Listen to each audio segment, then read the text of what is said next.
Good morning, everybody. My name's Larry Jacobs. This is Pre-K-12 Education Talk Radio, and it is the 26th of September, 2023. As I mentioned yesterday on the podcast, I can't believe September is almost over already, but it is. Okay, so welcome, everybody, to today's show.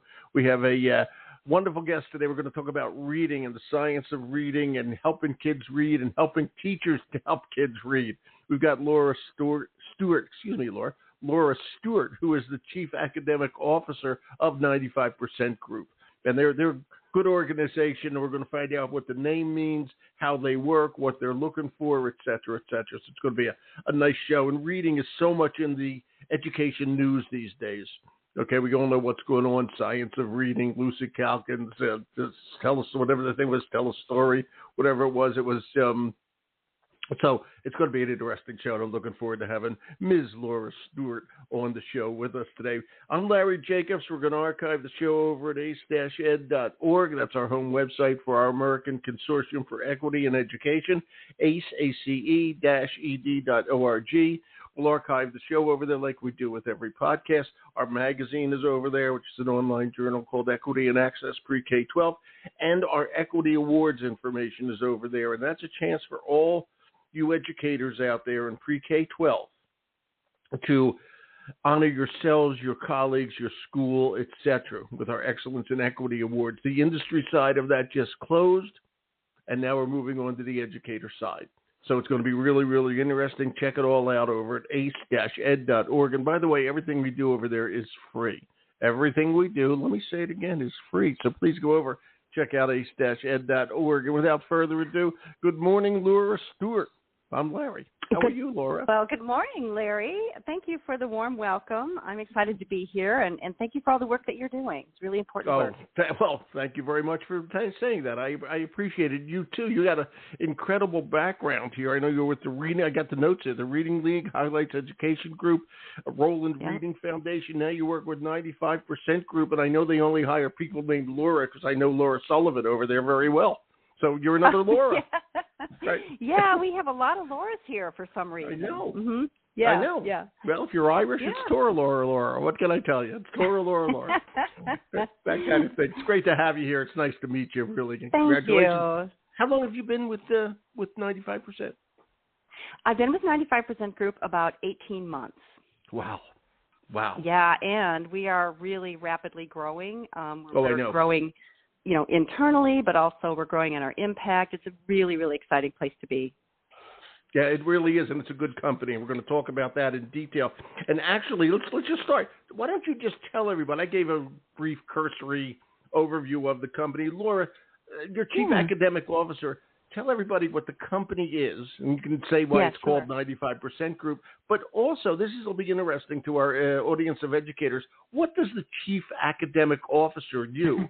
What? I don't mean to sound stupid. What do you do all day? Your boss wanted me to ask you that. What do you do all day, Laura? No, seriously, you're Chief Academic Officer, which is a great title. But what's that really mean? I know people will be interested in that. Yeah, thank you. Thanks for asking that. Well, I'll start by telling you a little bit about our company, and then I'll tell you about what it is I actually do. So 95% Group, we're an educational publishing company, and we offer professional learning, and we also offer classroom resources in the area of literacy, and we really primarily focus on foundational skills. I would say our approach is really based on that body of research known as the science of reading. Yep. And I would also characterize our instructional methodology that's inherent and baked into our resources would be structured literacy, an approach that is explicit, systematic, sequential, and cumulative instruction. So that's kind of a broad sweep of what we do. The founders of the company called it 95% Group because we approach all of our work knowing that with evidence-aligned instruction, at least 95% of our students can learn to read. There's evidence behind this. We believe this to be true. I call this our North Star, and it really drives everything we do. We have a purpose statement. Our purpose is to unlock the power of literacy for every child, and we do that by building on this science to empower teachers and make sure our teachers have the knowledge and the resources and the support that they need to deliver on that promise. I mean, you know this, we promise our communities and our nation that we are going to ensure that students are literate citizens of the world. And we really wanted to deliver on that promise. So that really is our North Star, that belief that with the right instruction at the right time, you know, we can deliver on that promise. And we want to make sure that teachers have what they need to be able to do that. Yeah. So I was very attracted to coming on to 95% Group as our Chief Academic Officer because of that driving belief that all students can learn to read. That's really been the passion project of my entire career. You mentioned I've you know, had a lot of different roles, and you're right, I've been around for a long time. I started as a teacher and administrator and have moved into other areas, but that's not a bad rise in title for a 29-year-old. You're doing great, Laura. You're doing great. Why, thank you. Why, thank you, no problem. I so appreciate that. I guess no you know me well. You know me well. But really, I'm truly, sorry, I meant 31. You know, but go ahead. Anyway, go ahead. Thank you. Well, okay, again, I always say that 39 again. Again, yep. But you know, it's really been I share this with people all the time. I actually have a mission statement on the wall of my office that I want to contribute in whatever way I can to ensure that all children learn to read joyfully, enabling them to flourish as literate citizens of the 21st century. And I've kept that for a long time in whatever role I've played. So coming to 95% Group was an honor and a privilege. It's a great company. It's a great place to be. Yeah, all nice of us people. are really aligned in our vision, right? And then as a Chief Academic Officer, there's a couple things I get to do, and I really mean that. Like when I get up in the morning, I'm like, I get to do this work, right? But one of the things that I get to do is to really help, you know, kind of drive that vision for what we are going to offer the world. And we offer to the world what we're calling our 195 ecosystem, which I could tell you more about that. But so that's part of it. And the other part is to speak, like I'm doing here, about the science of reading and to help proliferate the understanding that we know so much about how children learn to read and what instruction needs to look like, you know, to be effective, and to really help magnify that voice of 95% Group, and at the same time also help lead our professional learning organization, which is a dynamite group of dedicated people who are out there in classrooms, you know, doing training, doing foundational skills courses, and also doing what I think is the most important work we do, which is coaching in classrooms and really supporting teachers, like I said, you know, in building that knowledge and using those resources and giving them that side-by-side support they need to do the work at hand, the important work at hand. That was a great overview. Thank you. Okay, I appreciate it. Thank you. I mean, okay, it's great. You know, I have a couple of questions I was writing down here, and my first comment is this. You know, you mentioned the science of reading, and that phrase has the word science in it. Okay, and you mentioned that a couple of times. When I graduated Teachers College, okay, I got a BS, a Bachelor's of Science, but in education. But unfortunately, back when I was there, certainly a million years ago, okay, science had nothing to do with it. Nothing to do with it. Nothing. Today, and this is why I think what you said is very important, we have neuroscience. Okay? We know how people learn. And I think this is one of the challenges of education these days, is that people don't appreciate a teacher, and I don't think their training reflects it as well as it should, of the science of learning. Yes. Okay? Yeah. When we get a company like yours who keeps saying it's science, we need the evidence. We can't just go willy-nilly and read Dick and Jane. Okay? That was good, but it wasn't what we really needed. And believe me, you know all the controversies going on with this. Sold the story. I said tell a story before. Sold the story. Okay, the reading controversy, Lucy Calkins, and all that sort of stuff. Yeah. And we'll talk about that in a minute. But my point is, we have to do more with the science. And if you do more with the science, people will respect the profession far, if I may, far more than they do now. Okay, we're really learning facilitators, learning scientists, and then we know this, and we have to change the way we train and the way we project the profession. So I like what you're doing. That's my point on all that.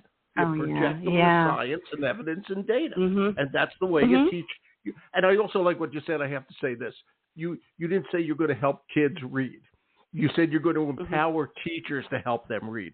And I thought that was a great way to phrase that, because that's so important these days, because teachers are under so much pressure, I got to tell you. One question. Okay, I love 95% group. I do. I know your company. Okay, but, okay, you said 95% of kids can learn to read. And I just have to ask this. I never asked this before. Okay, why not 100%? Well, what's the 5%? Where's the gap? And I mean, you can never get to perfection. You know what I mean. But I you sure made do. a point of saying, I'm just curious. Why can't we teach that other 5%? Or is that the best we can ever do? I don't know. Well, and actually our statement is that with evidence-aligned instruction, we can teach 95% or more. There you go. Thank you. To read, right? So because you kept saying all kids, we can help all kids, we can help all kids. Yeah. Okay, and we probably can. I don't know, but I just curious the way you said it, and it was just interesting to me. No, and if we can get 95% of kids to love reading, I'll be very happy. By the way, I'll be extremely happy. Too. Yeah, and I do think it's important. And I'm glad you asked that, because I think it's important to clarify that, barring any severe cognitive challenges, we can. Reading is a learned skill. It's not something we're born knowing how to do. It is something that is, and it's something that is learned.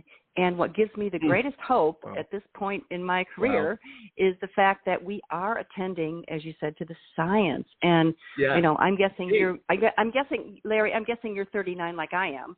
Yes, so I am. I went through teacher. So I went through teacher prep about the same time you did, and it was not based on the science at all. And I will we wore togas to college. We wore togas, and beer hadn't been invented. So what can I tell you? And I will tell you that the science of reading is so critically important for today's students, and it's also important for today's teachers. I value and honor teachers and their contributions, and that's why this work is so important to me. And I will tell you, I came up during the years of whole language. Many teachers today are still being brought up under that methodology. I have had teachers literally cry when they learn about the science of reading, when they enact structured literacy in their classrooms and they see the impact of students. I have had teachers say, I feel so terrible, I didn't know this. And I always say to teachers, this is a no shame, no blame zone. Yeah, because exactly. Yeah. we didn't know what we didn't know. And now that we do better, right? That's all we can do. And I like to also just reiterate, I want to punch this up, the science of reading it's not something we do. It's a body of research that informs us, how children learn to read, how can best teach students, what happens when things go wrong, what we can do about it. And you mentioned the neuroscience. This is what blows my mind.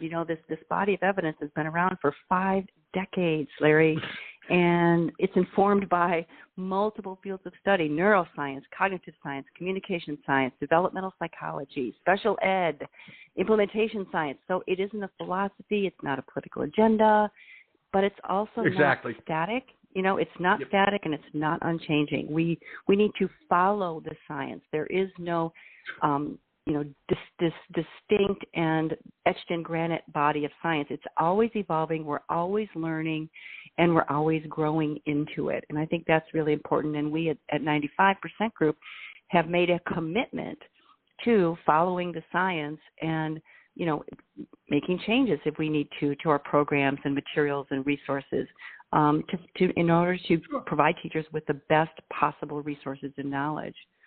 Yeah. To me, and again, I hold the teacher education schools in many cases responsible for this. Okay, because teaching can be very anecdotal, if I may. All right, but anecdotal is fine as far as it goes. But you need scientific evidence. You need evidence and support. I'll give you a classic example. I did a show last week. I had no idea of this, about equitable grading. You'll love this. Okay. And it was with Joe Feldman. Look him up, everybody. He's at Crescendo Education Group. I had no idea how grading is. I'll just show you this. I'm comparing it to reading. Grading, okay, is probably one of the most important things we do for the kids. And yet there is no rhyme or reason to the way we grade. It becomes anecdotal per teacher. And you may think you've got the test score, but the teacher teaching the same thing in the next classroom is doing it differently. Okay? And that's not good. That's not good. His standing joke was that's why the kids always want to get Mr. Jacobs as opposed to Miss Stewart, okay, because he's easier. Okay? Yet we're both teaching the same things. Okay, and it's the same thing with reading. It's not up to the individual. There's a science behind it. That's what you guys at 95% Group are doing. There's a science behind it. You know, and I have to ask you this. You as an expert on this, because I'm not an expert. My wife has a degree in reading, okay, but I'm far from an expert in it, okay. What is the state of reading these days? If you just kind of had to sum up reading, are kids reading more? Are they getting enough out of it? How's it? You know what I mean? Just generically, how's reading these days? Yeah. Are you talking about reading from the kid's point of view or from the teacher's point of view? Do it whichever way you want.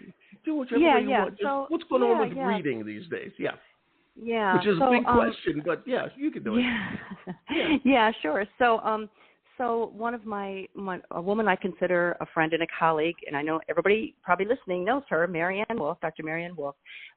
She wrote Proust and the Squid, and she really writes about reading in the brain and what do we know about the human brain and the function of reading. She wrote a wonderful book called Reader Come Home, and it was about reading in the digital age, and I highly recommend it because I think we're all grappling with what's the difference between reading print and reading screens.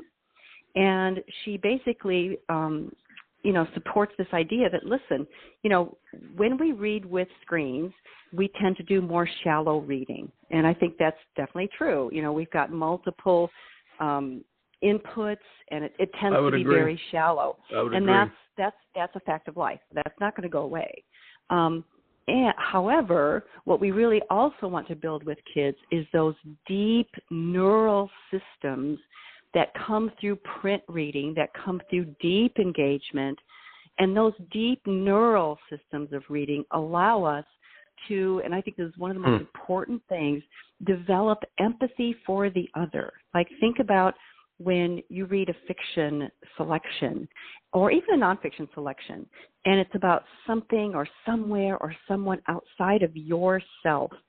And when you have that deep connection to that literature, it allows you literally to develop empathic connections, whereas shallow reading doesn't. And so how important is it that we as educators not only acknowledge that we have screen reading and access to all kinds of information that we didn't have access to before. Like, that's the advantage of having, all these electronic devices and this access to mountains of data and information. Yeah. But we also want to build these deep neural systems that allow us to read and read deeply. So I think when I go back to our work, right, like how does our work impact that? First of all, we have to build those neural systems that allow kids to get the text off the page, understand the alphabetic code. English is a written alphabetic system. So first we have to build that so kids can have fluency in getting the text off the page. Once they have that accuracy and fluency and automaticity, that is when it really opens up for them. That's when the world of reading really opens up to them. So our charge in the early grades is to get that neural system built, right? The system that just connects visual and auditory and vocabulary meaning so that kids can get the text off the page and understand what the words mean. Then they can deeply engage in more complex text, which allows them to develop that deep love of reading. So when people say to me, oh, Laura, those foundational skills, it's just skill and drill. I mean, I remember coming up as a teacher, and it was kind of an anti-phonics movement because it's all skill and drill. It's going to somehow, kill the love of reading. But you can't love what you can't do.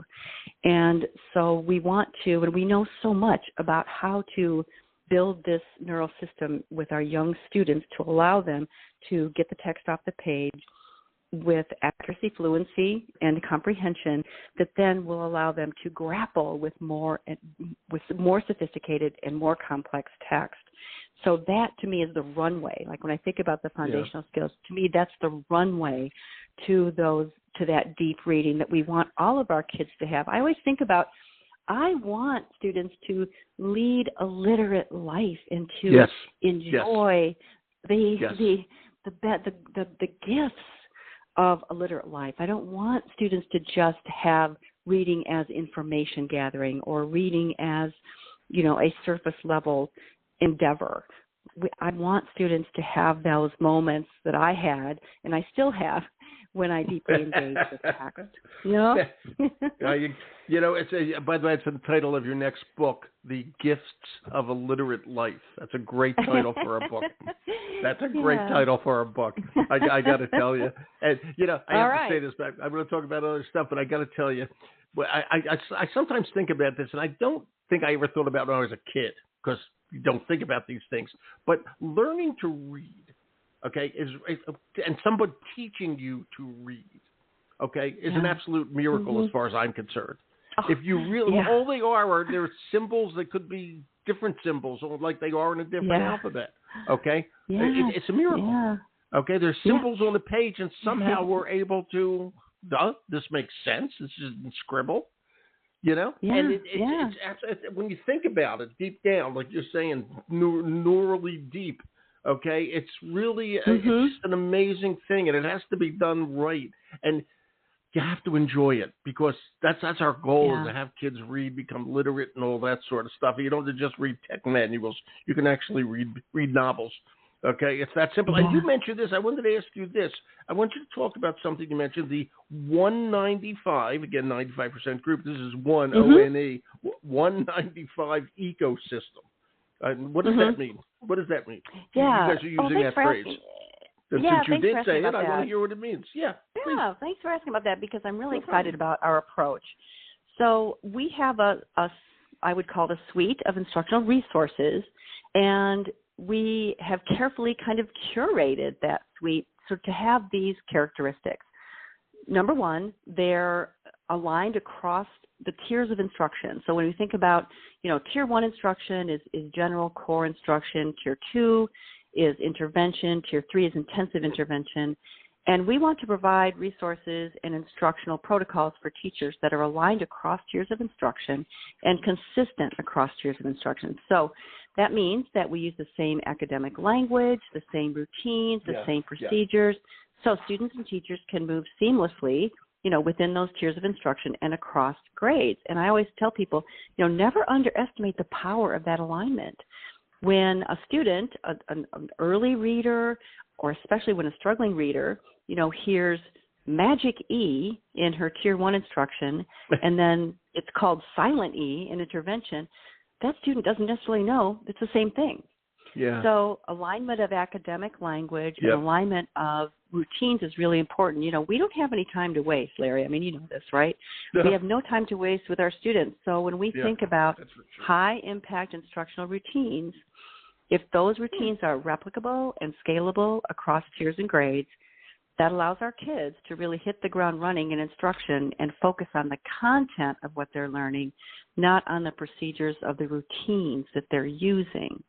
And I think this really is a differentiator for us in the marketplace, because our kids then can move across tiers of instruction and across grades and have that common language, those common routines, so their bandwidth, their cognitive bandwidth can really focus on the content that they're learning. This is beneficial for teachers as well. Like when I think about myself as a teacher, if I had replicable, scalable routines that I used with my kids, that we could just, move into instruction rather than spend every day thinking about, okay, what are we doing today? Wow, is it different? That is really beneficial to me as a teacher. So that alignment is really critical to our ecosystem. Another really important characteristic of our ecosystem is evidence alignment and evidence-based. So when I think about evidence, right, we want our materials to be evidence aligned. That's aligned with this body of research known as the science of reading, aligned with the structured literacy protocols and methodology. But evidence-based is a really unique characteristic of our ecosystem, and that is efficacy studies, having studies that prove that an instructional move or an instructional program is effective. And, publishers rarely invest in these because they're very expensive, they're time-consuming, they're hard to do, and I am really proud that we as a company, 95% Group, we've made that decision to invest in a wide range of efficacy studies across our product lines, and we have made the commitment to continue to invest in those. So our ecosystem also has the characteristic of evidence alignment and evidence-based. The other thing I would say that is unique about us is that our phonics ecosystem is really data-driven. We have a dynamite diagnostic assessments that can really pinpoint where a student needs to receive intervention. So in Tier 1, when we do a screener and we identify our kids at risk, we give them a diagnostic that then pinpoints where in intervention they need that instruction to fill that gap. Then we have progress monitoring tools to ensure that the instruction is having the desired effect so that they're not caught in what I call the cul-de-sac of intervention, that the intervention is working, we want to monitor that, and then exit them from that intervention. So the diagnostic tools and the progress monitoring tools are critical to our ecosystem. So I would say that ecosystem, the alignment and the consistency and the evidence and the data. Last thing I'll say about the ecosystem, our ecosystem needs to be wrapped around by professional learning. And this company, 95% Group, actually started as a professional learning consultant group. Our founders, Susan and David Hall, decided to start the company really to build the knowledge base of teachers so that teachers can, again, deliver on their promise and their greatest goal as teachers, which is to teach their students to read. We have then a legacy of high-impact professional learning. We have, and I'm really so proud to be able to lead the professional learning group, amazing consultants and leaders and contractors who provide product training, how to use our product, but they also provide the foundational knowledge building. So we have courses that our teachers can go through to just build their knowledge around the science of reading. And then we also, what I consider our crown jewel is our coaching. We go into classrooms with teachers and, model lessons for teachers, watch teachers, debrief with teachers, talk about areas of challenge, talk about students. What can we help you with? What can we recommend? That is the best bang for, if any of our administrators are listening, that's the best bang of your professional learning buck, is to have coaches who are in classrooms side by side with teachers. For example, the Joyce and Showers research, there's a lot of research around coaching and how high impact it is. Building knowledge is important, but having the right resources and the right tools in teachers' hands, that's critical. And then coaching to ensure that those tools are used to their maximum impact. It's so important, Laura. That was a great overview, I got to tell you. And I wanted to ask you this, and because I'm not a reading teacher. What grades are we talking about when you think about 95% Group? Where are we on pre-K-12? Yeah, so we primarily are focused on the elementary grades. We have, and this is one thing that I'm just really proud of, and I think it's distinctive in the marketplace.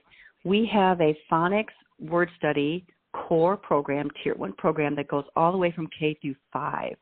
A lot of phonics programs only go K3. So it's like, okay, we're done, but we're not, because our fourth and fifth graders need to continue word study because to grapple with complex text, you need to understand how to decode multisyllabic words, and you also need to understand multisyllabic. Oh, syllabic. Thank you. Yeah. So I know a big word too, delicatessen. I know a big word. Yeah, when we think about I just didn't hear you. I wasn't sure what you said. Go ahead. Yeah, multisyllabic. So when we think about early phonics skills, we want to teach our kids to decode words, and early on we focus primarily on single syllable words, but a lot of our kids can be proficient and also need strategies to be able to unlock a big word. Because one thing we see, and when I share this with teachers, they all nod their heads. In fourth and fifth grade, a lot of times our students will encounter a big word and they literally don't know what to do. So they'll skip over it or they'll guess. And so word study has to continue on beyond third grade to help our kids unlock those big words, and also to help our kids develop morphology, an understanding of morphology, because when you think about those big words, how do you understand the meaning of those words? Well, again, the high utility, best bang for our buck is to teach kids the morphological underpinnings of our language so that they can generalize, from one word to the next. So word study beyond, third grade and beyond really focuses a lot more on those strategies that kids need to have. Phonics doesn't end, when you learn to decode a word. There's more to it. So I'm sharing that to say that our focus is in the elementary grades. However, we also have intervention products that are into the middle school as well. Yeah, that's important. And why it's important. I taught 7th grade, 8th grade, 9th grade history, social studies. God bless you. Oh, what can I say? Thank you for that blessing. Okay, but we didn't know if kids could read or not. We just assumed they could read. Yes. Okay. And literally, I had no idea or any way, literally, of knowing if a kid could read. So I was probably giving D's and E's or F's or whatever they were back then, to kids who just couldn't read.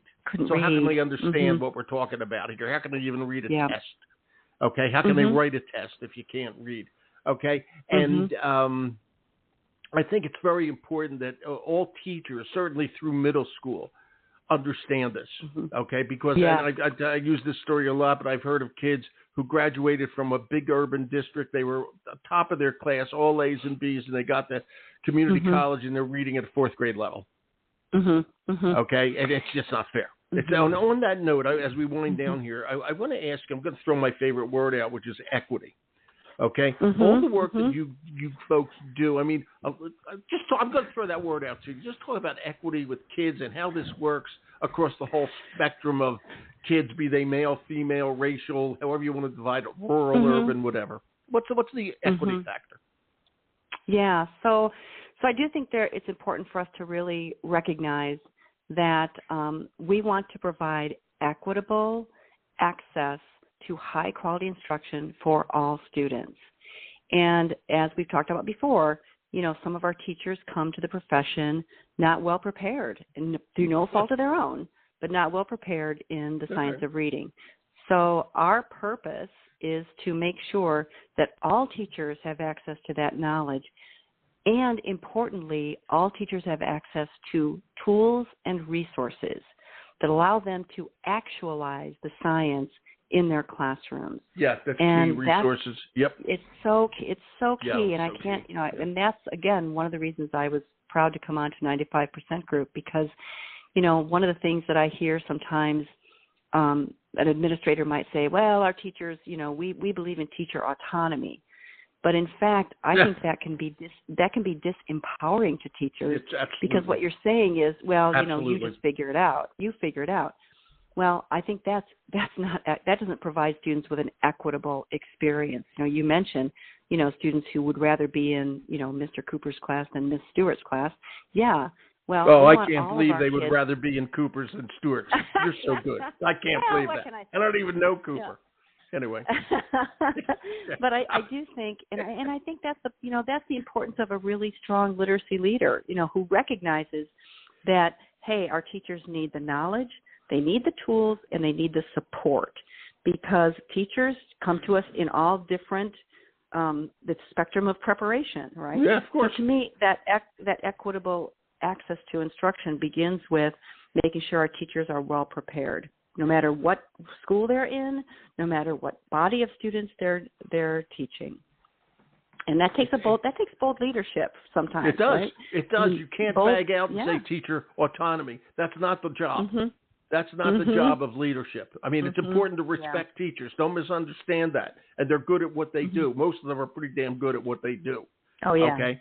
But you got to have a system that works through a K-12 system in many different classrooms. If you don't do that, you're going to have trouble later, because everybody's all over the place. Okay? And I know it's brutal to say that, but it's true. Laura, this is great. I hope we can do more. This is just terrific. I really enjoyed this. It's fun. Oh, I thanks, hope Larry. you did too. I hope you did too. I really enjoyed it. I could go on and on. I really could. Well, I hope we can do that. Giving me an opportunity. opportunity. We can't do it today, but hopefully we will in the future. Okay, it's good stuff. I would just love that. I would love that. Yeah, we'll be in touch. Thanks so much. We'll be in touch. Okay. I promise you. Thanks, Larry. Okay. Thank you so much. And thank you. What can I say? Thank you. Enjoy my old stomping grounds. Where are you guys in Deerfield? Where are you?